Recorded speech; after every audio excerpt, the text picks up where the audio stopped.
Bryson Bloomer works the leadoff sprint here. Joe Lytle, 1-1 count on the OKC kid. And he taps that one through the right side. Bloomer is getting a wave around from Vava. Bridges has a great arm, hurls it towards third on the fly. Lytle scampering towards second. He'll be there. Excellent and aggressive base running by the Party Animals as they have two runners in scoring position with nobody gone. Now he has the veteran, Sam Claycamp, in his third World Tour, second with the Party Animals. But these first at-bats for Sam Claycamp have not been very kind to him, but he is going to change that here. Ripping it down the left field line, and that will bring around two for the Party Animals, and Sam Claycamp is going to get the Party Animals on the board in the second. Brett Helton, 1 out away from earning the first point tonight. The Bananas, one Bill Leroy home run away from stealing that point from the Animals. This one chopped towards second. Dustin Baber bobbles the ball, kicks it around. Hosley being waved home. Throw from Baber. In time! What a recovery from Derek Ginger. Barring a challenge, the Party Animals win the second inning 2-1. Oh boy. Tough to tell at that speed. Now the inning-winning run 90 feet away. Just about as good a situational hitter as you can find. Dan Oberst at the dish. This one up the middle, Dan Oberst does the job. He has his second walk-off in as many games. That's his 21st of the tour. And we're knotted at a point apiece with 3 innings in the books. And they may have known if we had not told them or reminded them, but had to make sure that the magnitude of this ball game was fully understood by the masses as Jason Swan peppers that down the left field line. Jake Skoll off on the pitch, scores easily. And that is a huge piece of two-strike, 2-out hitting from Swanee, who has his 6th run driven in across his last 4 games. Niners trying to tie the inning with 1 run, or double their point total by doubling up the Party Animals. That is a great piece of hitting by Michael Deeb, and Reese Hampton not going to be able to track it down. That one into left center field. Deeb on his horse. He's going to slam the brakes, as that was a one-hopper fired towards third. Right. It's only money, isn't it? That one chopped up the middle. Malachi getting the wave around. Hampton's not going to throw it. He doesn't have a chance. Eric Jones Jr. ties up the inning at a run apiece, and he represents the potential winner over at first base. But the Bananas have not let in points across the last 8 games. That includes tonight. Helton loses the zone. It's 4 straight bad ones to DMAC. EJ's going to easily have third base. Party Animals with efficient sprint defense, keeping McFadden at first. I mean, you went to school here for so long, Biko. You know what it's like. This one bounced to second. Baber has to come home with it. He's got EJ between third and home plate. Now Lytle trying to grab the out. Bloomer chases EJ into the infield. Tough to be a Monday morning quarterback, but Jones bought DMAC enough time to get to third base there. If Bloomer had just let Eric run into the infield, he would have been out of the baseline, and they could have had a chance at a huge, albeit bizarre, double play. Yeah, definitely. But regardless, really good job on the base path. No matter how it worked out for the Bananas, I mean, you trade the out, and you've now got runners in scoring position again for Jackson Olsen. Against the Bananas, it's nice to see the Bananas who use it in their favor as Jackson Olsen hits this one out to the opposite field and will drive home Dakota McFadden and walk off the inning for the Bananas. Sends that one out to center. Can of corn for Reese Hampton, who backflips and makes the catch. Reese Lightning, so nice. You're going to get to see it twice, maybe thrice. What an amazing catch by Reese Hampton. Once again, the second backflip we have ever seen the Party Animal center fielder pull off, and an unbelievable snag. 8th pitch of the at-bat coming now. Shot into left field. The glove magician, 2 for 2. Deuces wild. This one, right side, going to be a tough play. It's going to drop in between Thomas and Baber. Cox, off on the pitch, is going to stay at third base. Here's Dan Oberst, who walked off the 3rd inning, grabbing the Bananas their first point of the night. This one chopped to the right side. Dustin Baber diving stop from his tush. Not in time at first. Dan Oberst with his 2nd walk-off of the ball game. And the Niners lead 3-1. Thomas on deck, Skoll in the hole as that one barreled to left center, but DR hustles over, he backflips, he makes the catch. dueling, backflipping center fielders. What a magnificent way for out number 1 in the 6th. 2 backflips in the same game! DR Meadows, you're out of your mind! An incredible start to the inning! Tanner draws the ball for sprint. He's aboard with just 1 out. He'll try and dial it back in here against Jake Skull. He's just wanting to hold himself to a higher standard, you know? That ball spanked down the right field line. It is fair. Takes a friendly bounce for Noah Bridges. Skull trying for 2 bags. Throw's going to come to the cutoff man home. So it is indeed a double for the former first-round draft pick back in 2010. And Jake, 2 for 3 on the ball game. Party Animals with a couple guys in scoring position and just 1 out. I think they're going to paint second base pink. For capturing the territory. Well, the Bananas are 1 win away from winning the tour and also taking the Great Empire State. But they cannot turn second base yellow. That is officially Party Animals pink. Now Bryson Bloomer. Bloomer had an 8-pitch at bat his first time. Here comes the 7th offering from Donaldson this round. It misses down. Bryson gets the sprint. Jared furious at the call from Vincent Chapman.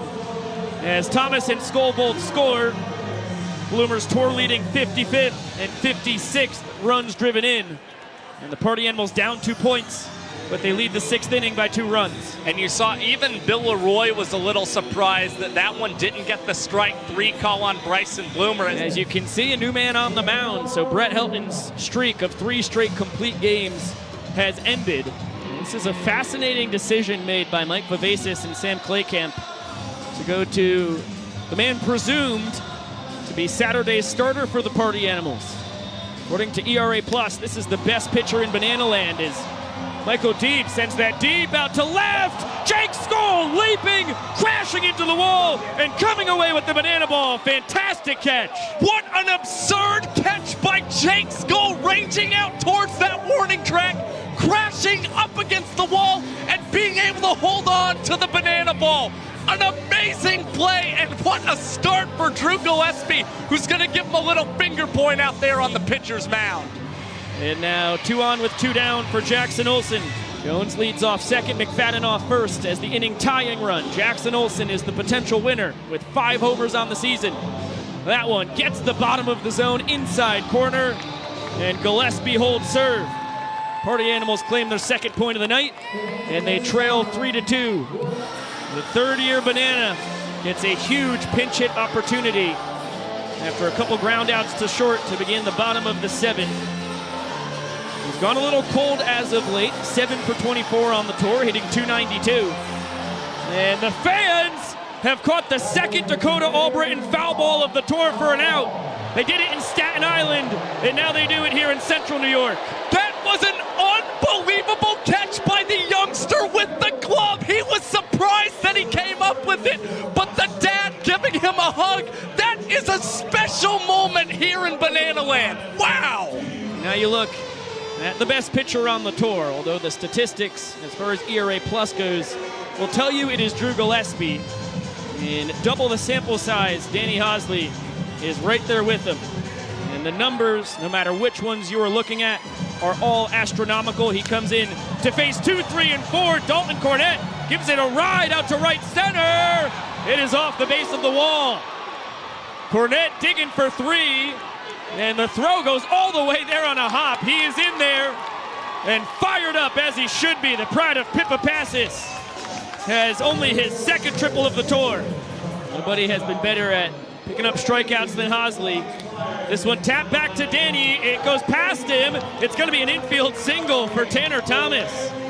Can't be handled by Dalton Malden, who replaces Hosley at 2nd base. If I'm Hosley here, I'm trying to throw him the changeup or possibly the 12-6 curve and get some chases from Skull. That ball laced straight to Noah Bridges. Cornett tagging. The throw from Noah. It's beautiful, but offline just a tad. Tanner will scoot on up to 2nd as Cornett scores a run that could tie this game at 3 points apiece. Of course, Drew Gillespie is going to have to keep the Bananas off the board in the bottom of the 8th, or the Party Animals can add to their tally here and get a little breathing room. The other way that run turns into a point is if our timer, which is now below 7 minutes, runs out here during the 8th, and it becomes our final frame. By the way, Jake Skoll gets his 55th RBI. He's now one behind the boomer for the tour high. That one flared into left, a big stop sign for Mr. Tinder Thomas as Deeb hits the cut. And Party Animals on the corners with one out and already one run in. Now Joe Lytle swings it. That one driven out to center. It's going to get another run in easily. DR back to grab it. Bloomer tagging from first. Throw is going to come into second. Good job by Bryson to tap the brakes. Only thing that could have stopped the Party Animals from scoring a run there was Bryson being tagged out before Tanner could touch the plate.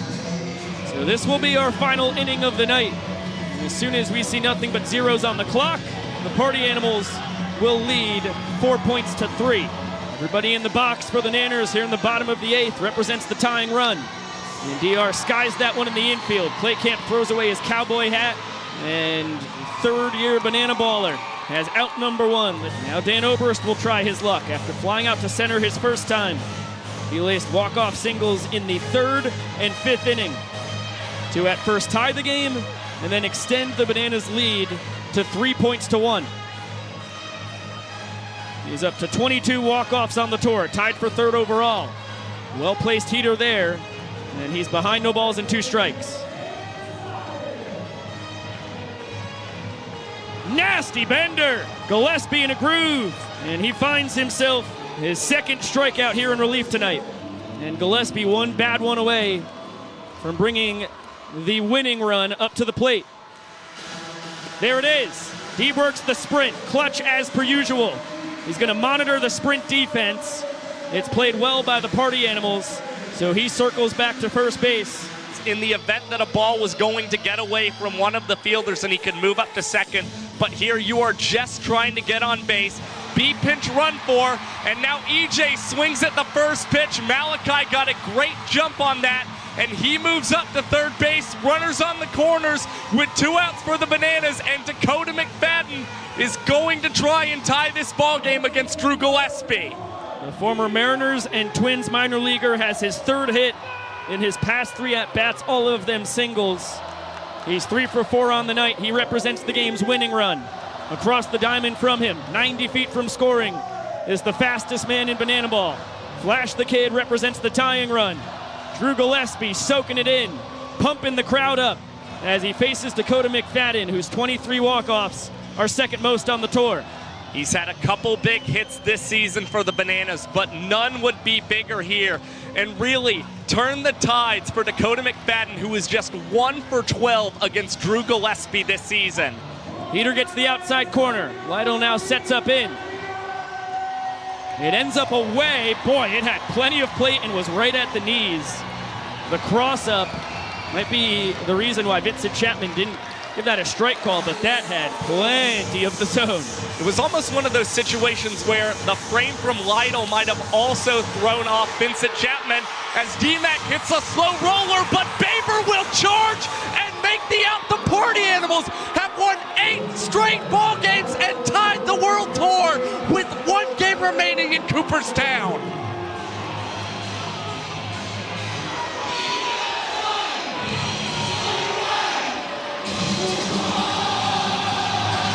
You simply cannot make it up. The Party Animals earned this one in spades. They've done what the 2004 Red Sox done, and then they doubled it. 8 straight wins in 8 straight elimination games. And they were down a point going into what turned into our final inning with the 2-hour timer running out here in the 8th. The Party Animals cannot be denied. They will try to make it 9 straight wins and absolutely bogart this World Tour from the Bananas on Saturday at Doubleday Field, a couple blocks from the National Baseball Hall of Fame and Museum.